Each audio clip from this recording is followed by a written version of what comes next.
আমি থাকি বাঁশদ্রোণীতে, আর রথতলার মেলাটা কিন্তু ছোটোবেলার একটা ইমোশন আমার কাছে।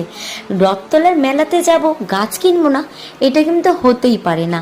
আমি সেদিন গেছিলাম রথের মেলাতে, গিয়ে দুটো গাছ কিনেছি। তারপর দেখলাম একটা কাকু পোড়া মাটির যত জুয়েলারি সেল করছে। আমি যেহেতু ডান্সের সাথে যুক্ত, আমার কিন্তু এই আইটেমগুলো খুব ভালোই লাগে, টেরাকোটা, পোড়া মাটির। তো এখান থেকে সুন্দর সুন্দর দুই একটা আমি হার নিয়ে নিলাম। তারপর সোজা চলে যাই কটকটি আর জিলাপির দোকানে।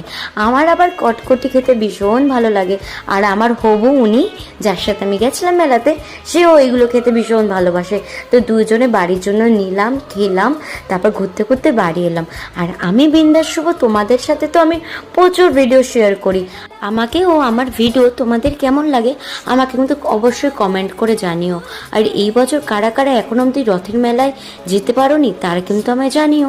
আর শোনো, আমার ভিডিও কিন্তু শুধু দেখলে হবে না, তার সাথে একটা লাইক কমেন্ট করতেই হবে। ঠিক আছে, টাটা।